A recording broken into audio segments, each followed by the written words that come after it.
ഓം ശ്രീ ഗുരുഭ്യോ നമ. ജ്യോതിർഗമ ചാനലിലേക്ക് ഏവർക്കും സ്വാഗതം. ഇന്ന് ഞാൻ ചർച്ച ചെയ്യുന്നത് 2024 മെയ് 14 വൈകുന്നേരം 5:56 ഇടവ രവി സംക്രമമാണ്. അതായത് സൂര്യൻ ഇടവൻ രാശിയിലേക്ക് രാശി മാറുന്നു. അപ്പോൾ സൂര്യൻ്റെ ഇടവൻ രാശിയിലേക്കുള്ള രാശിമാറ്റത്തിൻ്റെ ഗുണദോഷങ്ങൾ ഓരോ കൂറുകാർക്കും ലഗ്നക്കാർക്കും എങ്ങനെയാകും എന്നുള്ളതാണ് ഇവിടെ ചർച്ച ചെയ്യുന്നത്. ഇപ്പോൾ ഈ വീഡിയോയിലാണെങ്കിൽ ചിങ്ങം, കന്നി, തുലാം, വൃശ്ചിക കൂറുകാർക്കും ലഗ്നക്കാർക്കും സൂര്യൻ്റെ ഇടവരാശിയിലേക്കുള്ള രാശിമാറ്റം എന്ത് ഇമ്പാക്റ്റ് ഉണ്ടാക്കും എന്ന് നോക്കാം. അപ്പോൾ ആദ്യമായിട്ട് നമ്മൾ മനസ്സിലാക്കേണ്ടത് 2024 മെയ് മാസത്തിൽ 2 ഗ്രഹങ്ങൾ രാശി മാറി. സൂര്യൻ ബുധൻ്റെ രാശിമാറ്റം ഉണ്ടായി, അതുപോലെ ഗുരുവിൻ്റെയും രാശിമാറ്റം ഉണ്ടായി. മൂന്നാമതായിട്ട് രാശി മാറുന്ന ഗ്രഹമാണ് സൂര്യൻ. അപ്പോൾ സൂര്യനാണെങ്കിൽ മെയ് 14 വൈകുന്നേരം 5:56 ഉച്ചരാശിയായിട്ടുള്ള മേടം രാശിയിൽ നിന്നും ഇടവൻ രാശിയിലേക്ക് രാശി മാറുന്നത്. അപ്പോൾ സൂര്യൻ ജൂൺ 14 വരെ ഇടവൻ രാശിയിൽ ഉണ്ടാകും. ഇപ്പം ഇടവൻ രാശിയിലാണെങ്കിൽ ഗുരു സ്ഥിതി ചെയ്യുന്ന സമയമാണ്. അതുപോലെ മെയ് 19 മുതൽ ഇടവൻ രാശിയുടെ അധിപനായിട്ടുള്ള ശുക്രനും ആ ഇടവൻ രാശിയിലേക്ക് രാശി മാറി വരുന്നുണ്ട്. ഇടവൻ രാശി എന്ന് പറയുന്നത് ആ രാശിയുടെ അധിപൻ എന്ന് പറയുന്ന ശുക്രനാണ്. സൂര്യനും ശുക്രനും മിത്രഗ്രഹങ്ങളല്ല. എങ്കിലും മെയ് 24 വരെ സൂര്യൻ സ്വന്തം നക്ഷത്രമായ കാർത്തിക നക്ഷത്രത്തിൽ സഞ്ചരിക്കുന്ന സമയമാണ്. എന്നതുകൊണ്ട് സൂര്യന് ബലം കൂടും എന്ന് തന്നെ പറയാം. അതുപോലെ കാലപുരുഷന്റെ ധനസ്ഥാനത്തേക്കാണ് ആ സൂര്യൻ്റെ രാശിമാറ്റം എന്നുള്ളത് കൊണ്ട് പൊതുവെ ജീവന ഉപാധി കണ്ടെത്തുന്നതിനുള്ള പരിശ്രമം ഈ സമയത്ത് കൂടും എന്ന് തന്നെ പറയാം. ഇപ്പോൾ ചിങ്ങം രാശിയുടെ അധിപനായിട്ടുള്ള സൂര്യൻ ആ രാശിയുടെ കർമ്മസ്ഥാനത്താണ് വരുന്നത് എന്ന് പറയുമ്പോൾ ധനാർജനം ലക്ഷ്യമാക്കിയുള്ള കർമ്മപ്രവർത്തനം ഊർജ്ജസ്വലമാക്കുന്ന സമയം എന്ന് തന്നെ പറയാം. നിലനിൽപ്പിനായിട്ടുള്ള അല്ലെങ്കിൽ അതിജീവനത്തിനുള്ള ഒരു പൊരുതൽ ഈ സമയത്ത് പൊതുവെ എല്ലാ കൂറുകാരുടെ ഭാഗത്തും ഉണ്ടാകും എന്ന് പറയാം. സൂര്യൻ ഇടവൻ രാശിയിലേക്ക് വരുമ്പോൾ പൊതുവെ സൂര്യൻ എന്ന് പറയുന്നത് ഇച്ഛാശക്തിയുടെ ഗ്രഹമാണ്, ആത്മവിശ്വാസത്തിൻ്റെ ഗ്രഹമാണ്.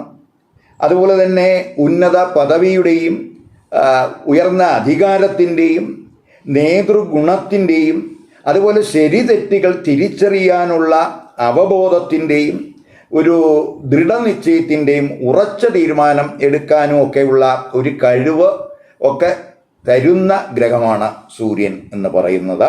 അപ്പോൾ പൊതുവെ എങ്കിലും ഏത് ഗ്രഹം ഒരു രാശി മാറുമ്പോഴും അതിനൊരു പോസിറ്റീവ് ഇഫക്റ്റും ഒരു നെഗറ്റീവ് ഇഫക്റ്റും ഒക്കെ ഉണ്ടാകും. അപ്പോൾ അത് പൊതുവെ ജാതകത്തിലെ ഗ്രഹസ്ഥിതി അനുസരിച്ച് അതിൻ്റെ ആ പോസിറ്റീവ് നെഗറ്റീവ് ഇഫക്റ്റുകളിലൊക്കെ വ്യതിയാനം ഉണ്ടാകാനും സാധ്യതയുണ്ട്.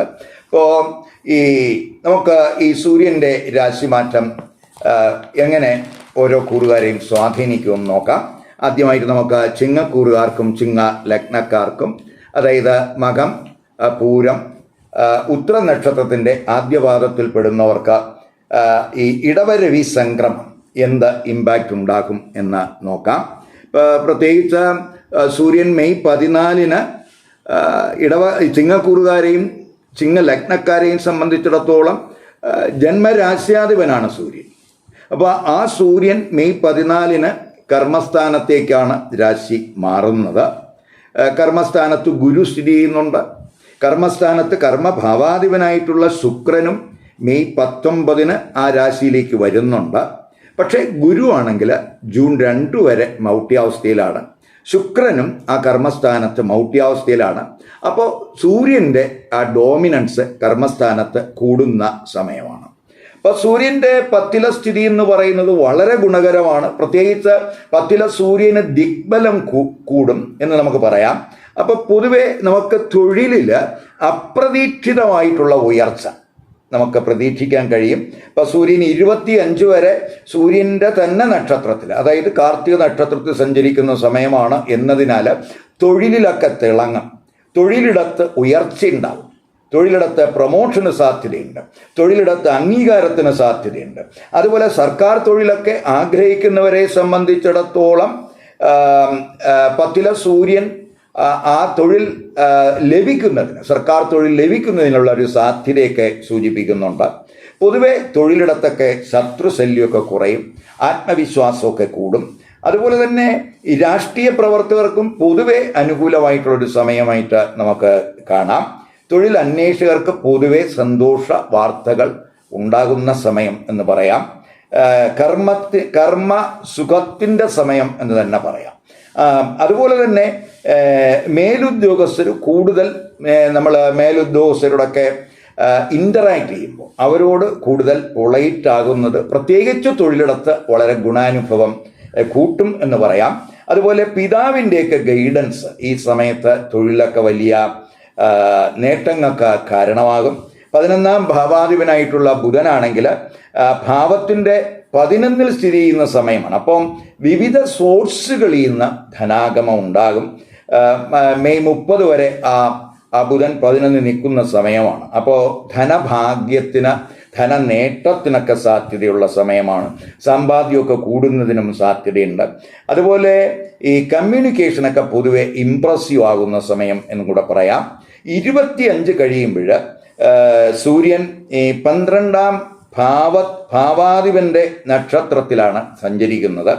അത് വിദേശത്ത് തൊഴിൽ അന്വേഷിക്കുന്നവരെ സംബന്ധിച്ചിടത്തോളം വലിയ സാധ്യതകൾ അവർക്ക് വിദേശത്തുണ്ടാകും എന്ന് തന്നെ പറയാം.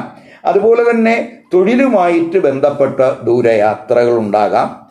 ചിലപ്പോൾ തൊഴിൽ ദൂര സ്ഥലത്തേക്ക് ട്രാൻസ്ഫർ ഉണ്ടാകുന്നതിനും സാധ്യതയുണ്ട്. അതുപോലെ സൂര്യൻ സുഖസ്ഥാനത്ത് ദൃഷ്ടി ചെയ്യുന്നുണ്ട്.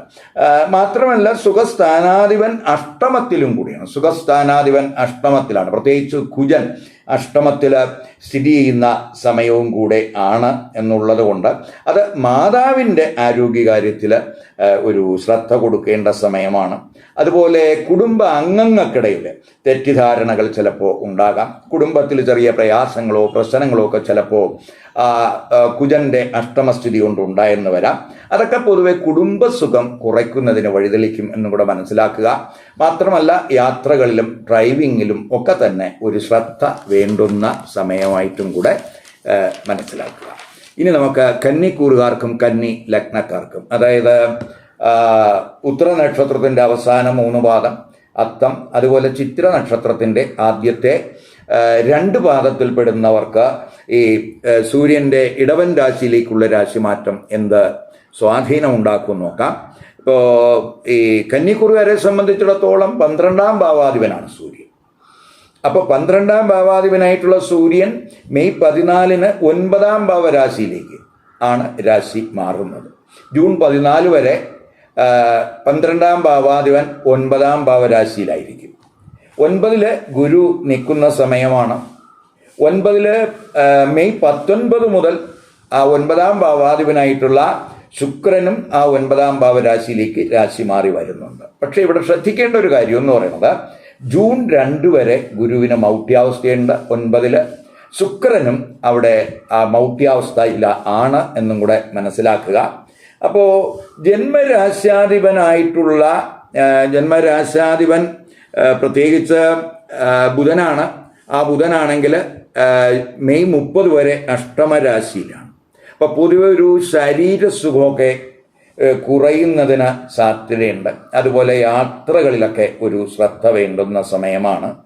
അതുപോലെ നമുക്ക് ഇൻഹെരിറ്റൻസ് തലത്തിൽ ഇൻഹെരിറ്റൻസ് റിലേറ്റഡ് ആയിട്ടുള്ള കാര്യങ്ങളിൽ ചതിയോ വഞ്ചനയൊക്കെ ഉണ്ടാകാൻ സാധ്യതയുണ്ട്. അവിടെയും ശ്രദ്ധിക്കണം. അതുപോലെ തന്നെ 12ാം ഭാവാധിപനായിട്ടുള്ള സൂര്യൻ, ആ സൂര്യൻ 9 വരിക എന്ന് പറയുമ്പോൾ ദൂരയാത്രകൾ, വിദേശയാത്രകൾ, വിദേശ ബന്ധം, വിദേശ തൊഴിൽ, ഇവ വഴിയൊക്കെ ഭാഗ്യാനുഭവം ഉണ്ടാകും എന്ന് പറയാം. അതേസമയം യാത്രാ ചെലവ് കൂടുന്ന സമയമാണ്. ആത്മീയപരമായിട്ടും മതപരമായിട്ടുള്ള കാര്യങ്ങളിലൊക്കെ ചിലപ്പോൾ ഈ കൂറുകാർക്ക് ഈ സമയത്ത് ചിലവ് കൂടാൻ സാധ്യതയുണ്ട്. അതുപോലെ പിതാവിൻ്റെ ആരോഗ്യകാര്യത്തിലും ഒക്കെ തന്നെ അതുമായിട്ട് ബന്ധപ്പെട്ടൊക്കെ ചിലവ് കൂടാൻ സാധ്യതയുണ്ട്. അതുപോലെ മെയ് 19 മുതൽ ഭാഗ്യഭാവാധിപനായിട്ടുള്ള ശുക്രൻ ഭാഗ്യസ്ഥാനത്ത് വരുന്നുണ്ട്. അപ്പോൾ ജന്മരാശ്യാധിപൻ ബുധൻ 31 മുതൽ ആ ഭാഗ്യസ്ഥാനത്ത് വരുന്നുണ്ട്. അപ്പോൾ ഇവയെല്ലാം ചില ഭാഗ്യാനുഭവങ്ങൾ പ്രത്യേകിച്ച് മാസാവസാനത്തോടെ ഉണ്ടാകും എന്ന് തന്നെ പറയാം. അതുപോലെ ഭാഗ്യ നേട്ടങ്ങൾ, ഭാഗ്യ കടാക്ഷം ഒക്കെ തന്നെ മാസാവസാനത്തോടെയൊക്കെ ഉണ്ടാകും. നമുക്ക് എന്തെങ്കിലുമൊക്കെ തടസ്സങ്ങൾ, ഭാഗ്യ തടസ്സങ്ങളൊക്കെ നിലവിലുണ്ടെങ്കിൽ അവയൊക്കെ മാറുന്നതിനും സാധ്യതയുണ്ട്. ഉന്നത വിദ്യാഭ്യാസം, അതുപോലെ ഗവേഷണം, ഇവയ്ക്കൊക്കെ വളരെ അനുകൂല സമയമാണ്. വിദേശത്തൊക്കെ പഠനം ആഗ്രഹിക്കുന്നവർക്ക് പൊതുവെ കാര്യസാധ്യത ഉള്ള സമയമാണ്. വിദേശത്തൊക്കെ താമസം ആഗ്രഹിക്കുന്നവർക്ക് അനുകൂല സമയമാണ്. ഇപ്പോൾ ചിലർക്ക് വിദേശത്തൊക്കെ വസ്തുക്കളൊക്കെ വാങ്ങണമെന്ന് ആഗ്രഹിക്കുന്നവർക്കും ഈ 12ാം ഭാവാധിപൻ 9-ൽ സ്ഥിതി ചെയ്യുന്നത് ഗുണാനുഭവം ഉണ്ടാക്കുമെന്ന് തന്നെ പറയാം. സൂര്യന്റെ രാശിമാറ്റം പൊതുവെ അത്തരത്തിൽ വിദേശപരമായിട്ടുള്ള കാര്യങ്ങളിലൊക്കെ വളരെ അനുകൂലമാണ്. സൂര്യൻ 12ാം ഭാവത്തിൻ്റെ 10-ലാണ് നിൽക്കുന്നത് എന്നുള്ളത് കൊണ്ട് പ്രത്യേകിച്ച് വിദേശത്ത് തൊഴിൽ അന്വേഷിക്കുന്നവർക്കും അതുപോലെ അവർക്കൊക്കെ തൊഴിൽ ലഭിക്കുന്നതിന് സാധ്യതയുണ്ട്. അതുപോലെ തൊഴിൽ ചെയ്യുന്നവർക്ക് ഭാഗ്യനേട്ടങ്ങൾ വിദേശത്ത് ഉണ്ടാകാൻ സാധ്യതയുണ്ട് എന്നും കൂടെ കാണുന്നുണ്ട്. അതുപോലെ കുജനും രാഹുവായിട്ടൊക്കെ ഒരു ബന്ധം 7-ലുള്ള സമയമാണ്. അപ്പോൾ പ്രത്യേകിച്ച് അഷ്ടമഭാവാധിപനും കൂടിയാണ് ആ കുജൻ 7 നിൽക്കുന്ന സമയമാണ്. ഇപ്പോൾ ദാമ്പത്യ ബന്ധത്തിലൊക്കെ ഒരു ശ്രദ്ധ ഈ സമയത്ത് വേണം. അതുപോലെ വിവാഹം ആലോചിക്കുന്നവർക്ക് ഒക്കെ തന്നെ അവരുടെ ജീവിത പങ്കാളിയൊക്കെ സെലക്ട് ചെയ്യുന്നതിലും ഒക്കെ ഒരു കെയർ വേണം. തിടുക്കത്തിൽ അത്തരത്തിലുള്ള ആ സെലക്ഷൻ നടത്താതിരിക്കാൻ ശ്രദ്ധിക്കുക. അതുപോലെ സൂര്യൻ 3-ൽ ദൃഷ്ടി ചെയ്യുന്നുണ്ട്. അപ്പോൾ ഗുരുവും ശുക്രനും ഒക്കെ തന്നെ 3-ൽ ദൃഷ്ടി ചെയ്യുന്ന സമയമാണ്. കുറച്ച് അത് ആത്മവിശ്വാസം കൂട്ടും. അതുപോലെ തന്നെ ധൈര്യവും വീര്യവും ഒക്കെ കൂടുന്നതിന് അത് വഴിതെളിക്കും. മനസ്സിൽ നല്ല ചിന്തകളൊക്കെ ഉണ്ടാകാൻ സാധ്യതയുണ്ട്. അതുപോലെ ഏത് കാര്യവും നേടിയെടുക്കുന്നതിനുള്ള ഒരു ശ്രമം, അതിനുള്ളൊരു കഴിവ് ഈ സമയത്തുണ്ടാകും. ഇപ്പോൾ 30 വരെ കമ്മ്യൂണിക്കേഷനിൽ ശ്രദ്ധിക്കണം. കാരണം ബുധൻ അഷ്ടമത്തിലാണ്. 30 കഴിയുമ്പോൾ കമ്മ്യൂണിക്കേഷനിലൊക്കെ വളരെ സുഖാനുഭവം ഉണ്ടാകും. അതുകൊണ്ടൊക്കെ വലിയ നേട്ടങ്ങളുണ്ടാകും, ഭാഗ്യ അനുഭവങ്ങളൊക്കെ ഉണ്ടാകും എന്നും കൂടെ മനസ്സിലാക്കുക. ഇനി നമുക്ക് തുലാക്കൂറുകാർക്കും തുലാ ലഗ്നക്കാർക്കും, അതായത് ചിത്ര നക്ഷത്രത്തിൻ്റെ അവസാന 2 പാദം, ചോതി, അതുപോലെ വിശാഖ നക്ഷത്രത്തിൻ്റെ ആദ്യത്തെ 3 പാദത്തിൽ പെടുന്നവർക്ക് സൂര്യൻ ഇടവൻ രാശിയിലേക്ക് രാശി മാറുന്നത് കൊണ്ട് എന്ത് ഇമ്പാക്റ്റ് ഉണ്ടാക്കും നോക്കാം. ഇപ്പോൾ ഈ തുലാക്കൂറുകാർക്കും തുലാ ലഗ്നക്കാർക്കും 11ാം ഭാവാധിപനാണ് സൂര്യൻ. ഈ 11ാം ഭാവാധിപനായിട്ടുള്ള സൂര്യൻ മെയ് 14-ന് അഷ്ടമഭാവരാശിയിലേക്കാണ് രാശി മാറുന്നത്. ഇപ്പോൾ ജൂൺ 14 വരെ ആ സൂര്യൻ അഷ്ടമഭാവത്തിലായിരിക്കും. ഇപ്പോൾ ഗുരുവും അഷ്ടമത്തിൽ സ്ഥിതി ചെയ്യുന്ന സമയമാണ്. മെയ് 19 മുതൽ രാശ്യാധിപനും അഷ്ടമഭാവാധിപനുമായിട്ടുള്ള ശുക്രൻ അഷ്ടമ രാശിയിലേക്ക് രാശി മാറുന്നുണ്ട്. അതുപോലെ ഗുരു ആണെങ്കിൽ ജൂൺ 2 വരെ മൗഢ്യാവസ്ഥയിലാണ്, അഷ്ടമത്തിൽ. അതുപോലെ ശുക്രനും അഷ്ടമരാശിയിൽ മൗഢ്യാവസ്ഥയിലാണ്. ഇപ്പോൾ 11ാം ഭാവാധിപൻ അഷ്ടമത്തിൽ വരിക എന്ന് പറയുമ്പോൾ പൊതുവെ നമ്മൾ ധനം കൈകാര്യം ചെയ്യുന്നതിൽ വളരെ ശ്രദ്ധിക്കണം. ധനനഷ്ടത്തിന് സാധ്യതയുള്ള സമയമാണ്. അതുപോലെ നമ്മൾ ഈ സൗഹൃദങ്ങളിൽ, അതുപോലെ സാമൂഹ്യ ബന്ധങ്ങളിലുമൊക്കെ ഈ സമയത്ത് വളരെ കെയർ വേണം. നമ്മൾ മനസ്സിലുള്ള കാര്യങ്ങൾ, രഹസ്യങ്ങൾ കഴിവതും മറ്റുള്ളവരോട് ഈ സമയത്ത് ഷെയർ ചെയ്യാതിരിക്കാൻ ശ്രദ്ധിക്കുക. അത് ചിലപ്പോൾ എന്തെങ്കിലുമൊക്കെ ചതിയിലൊക്കെ കൊണ്ടെത്തുന്നതിനോ വഞ്ചിക്കപ്പെടുന്നതിനോ ഒക്കെ ചിലപ്പോൾ അത് വഴിതെളിച്ചു എന്ന് വരാം. അപ്പോൾ അവിടെയൊക്കെ ഒരു ശ്രദ്ധ വേണം. അതുപോലെ നമ്മൾ ഈ പ്രത്യേകിച്ച് 11ാം ഭാവാധിപൻ അഷ്ടമത്തിൽ വരിക എന്ന് പറയുമ്പോൾ നമ്മൾ ഈ 11ാം ഭാവം എന്ന് പറയുന്നത് ഇച്ഛാപൂർത്തി സ്ഥാനമാണ്. ആ ഇച്ഛാപൂർത്തി സ്ഥാനാധിപനായിട്ടുള്ള സൂര്യൻ അഷ്ടമത്തിൽ വരുമ്പോൾ പൊതുവെ നമ്മുടെ ആഗ്രഹങ്ങൾ സാധിക്കുന്നതിന് എന്തെങ്കിലുമൊക്കെ തടസ്സങ്ങൾ ഈ സമയത്ത് ചിലപ്പോൾ ഉണ്ടായെന്നൊക്കെ വരാം. അതുപോലെ 11ാം ഭാവാധിപൻ അഷ്ടമത്തിൽ വരുന്നത് കൊണ്ട് മറ്റു ചില നേട്ടങ്ങളുണ്ട്. അതായത് നമുക്ക് ഇൻഹെരിറ്റൻസ് വഴി അപ്രതീക്ഷിതമായിട്ടുള്ള നേട്ടങ്ങൾ ചിലപ്പോൾ ഉണ്ടാകാം. ധനവരവിൽ ചിലപ്പോൾ അനിശ്ചിതത്വം ഈ സമയത്തുണ്ടായെന്ന് വരാം. ധനസ്ഥിതിയിലൊരു ഫ്ലക്ച്വേഷൻ, ഒരു സ്റ്റെബിലിറ്റി കുറവ് ഈ സമയത്ത് ചിലപ്പോൾ ഉണ്ടായെന്ന് വരാം. ധനച്ചെലവൊക്കെ കൂടുന്നതിനും സാധ്യത ഉണ്ട്. അതുപോലെ തൊഴിലിടത്തും ശ്രദ്ധിക്കണം. ഇപ്പോൾ സീനിയർ ഉദ്യോഗസ്ഥരുമായിട്ടൊക്കെ നമ്മൾ ഇൻ്ററാക്ട് ചെയ്യുമ്പോഴൊക്കെ വളരെ വിനയം, വളരെ പൊളൈറ്റായിട്ട് ബിഹേവ് ചെയ്യാൻ ശ്രദ്ധിക്കുക. അതുപോലെ സ്വന്തം ഇമേജ് നഷ്ടപ്പെടാതിരിക്കാൻ ശ്രദ്ധിക്കണം. പ്രത്യേകിച്ച് നമ്മുടെ ചിന്തകളും വീക്ഷണങ്ങളും ഒക്കെ തന്നെ മറ്റുള്ളവരെ അടിച്ചേൽപ്പിക്കാതിരിക്കാൻ ഈ സമയത്ത് ശ്രദ്ധിക്കുക. അവയൊക്കെ ചില നെഗറ്റീവ് ഇമ്പാക്റ്റ് ആയിരിക്കും ഈ കൂറുകാർക്ക് ഉണ്ടാകുന്നത്. സംസാരത്തിൽ ശ്രദ്ധിക്കണം. ശുക്രൻ അഷ്ടമത്തിലായതുകൊണ്ട് റിലേഷൻഷിപ്പിലും ശ്രദ്ധിക്കണം. അപ്പോൾ സൂര്യനും ശുക്രനും ഒക്കെ 8 നിൽക്കുന്ന സമയമാണ്. അപ്പോൾ എതിർ ലിംഗക്കാരുമായിട്ടുള്ള സൗഹൃദത്തിൽ വളരെ കെയർ വേണം. എന്തെങ്കിലും അപവാദം, അപകീർത്തിയൊക്കെ ചിലപ്പോൾ എതിർ ലിംഗക്കാരുമായി ബന്ധപ്പെട്ട് ഈ സമയത്ത് ഉണ്ടായെന്നൊക്കെ വരാം. അവിടെയൊക്കെ ശ്രദ്ധിക്കണം. കൂട്ടുപങ്കാളിത്തം വഴിയൊക്കെ ചില നേട്ടങ്ങളുണ്ടാകും. അതേസമയം പാർട്ട്നേഴ്സുമായിട്ടുള്ള കമ്മ്യൂണിക്കേഷനിൽ വളരെ ശ്രദ്ധ വേണം. റിസ്കി ആയിട്ടുള്ള ഇൻവെസ്റ്റ്മെൻറ്റ് കഴിവതും ഈ സമയത്ത് ഒഴിവാക്കുക. റിസർച്ച് റിലേറ്റഡ് ആയിട്ടുള്ള വർക്ക് ചെയ്യുന്നവർക്ക്, ശാസ്ത്രജ്ഞർക്ക്, അന്വേഷണ ഏജൻസികളിൽ പ്രവർത്തിക്കുന്നവർക്കൊക്കെ പൊതുവെ അനുകൂല സമയമാണ്. യാത്രാ ചെലവ് കൂടാൻ സാധ്യതയുണ്ട്. അതുപോലെ ലീഗലായിട്ടുള്ള അല്ലെങ്കിൽ വ്യവഹാരങ്ങൾ വഴിയൊക്കെ ചിലവ് കൂടാൻ സാധ്യതയുണ്ട്.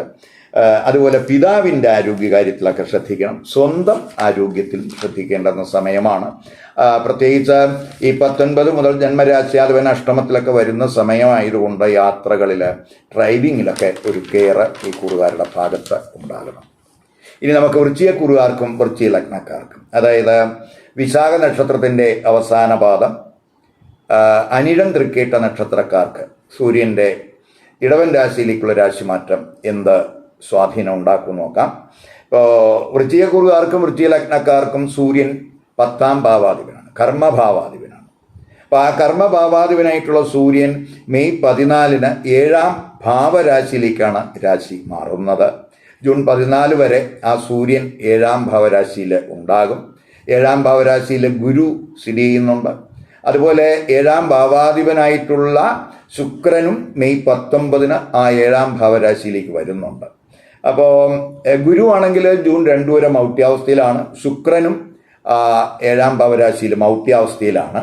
അപ്പോൾ ഈ കർമ്മഭാവാധിപനായിട്ടുള്ള സൂര്യൻ ഈ കർമ്മത്തിൻ്റെ കർമ്മസ്ഥാനത്താണ്, അതായത് 10ാം ഭാവത്തിൻ്റെ 10ലാണ് വരുന്നത് എന്നുള്ളതിനാൽ തൊഴിലിൽ വലിയ നേട്ടം ഉണ്ടാകും. തൊഴിലിൽ ഉയർച്ച പ്രതീക്ഷിക്കാം. അപ്പോൾ സ്ഥാനക്കയറ്റമൊക്കെ ആഗ്രഹിക്കുന്നവർക്ക് അനുകൂല സമയമാണ്. ഉയർന്ന അധികാരമൊക്കെ ഈ സമയത്ത് ചിലപ്പോൾ ഇവരുടെ കൈവശം വന്നു ചേരാൻ സാധ്യതയുണ്ട്. അപ്പോൾ അതുപോലെ തന്നെ ഈ തൊഴിൽ അന്വേഷകർക്കും അനുകൂലമായിട്ടുള്ള രാശിമാറ്റമാണ് ഈ സൂര്യൻ്റെ രാശിമാറ്റം എന്ന് പറയുന്നത്. അതുപോലെ തന്നെ ഈ ഗുരു 7ൽ സ്ഥിതി ചെയ്യുന്നതും 7ാം ഭാവാധിപനായിട്ടുള്ള ശുക്രൻ 7ൽ വരുന്നതും പ്രത്യേകിച്ച് ഈ പാർട്ട്ണർഷിപ്പ് ബിസിനസ്സിൽ വലിയ നേട്ടങ്ങൾ ഉണ്ടാകാൻ സഹായകമാണ്. പുത്തൻ ബിസിനസ് തുടങ്ങുന്നതിനും അനുകൂല സമയമാണ്. അതുപോലെ തന്നെ 7ൽ രവിയും ശുക്രനും ഗുരുവും ഒക്കെ വരുന്നു. 30 മുതൽ ബുധനും വരുന്നു, 31 മുതൽ ബുധനും വരുന്നുണ്ട്. അപ്പോൾ അതൊക്കെ തന്നെ ഈ ശുക്രനും ഗുരുവൊക്കെ മൗഢ്യാവസ്ഥയിലാണ്.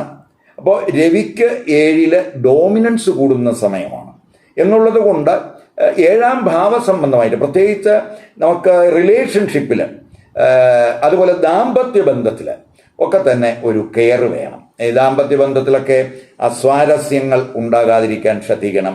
തെറ്റിദ്ധാരണകൾ, അഭിപ്രായ വ്യത്യാസങ്ങൾ, അതുപോലെ ദാമ്പത്യ ബന്ധത്തിലൊരു ടെൻഷൻ, ഇവയ്ക്കൊക്കെ ഈ സൂര്യൻ്റെയും അതുപോലെ ശുക്രൻ്റെയൊക്കെ 7ലെ സ്ഥിതി വഴിതെളിച്ചു എന്ന് വരാം. അവിടെയൊക്കെ ശ്രദ്ധിക്കണം.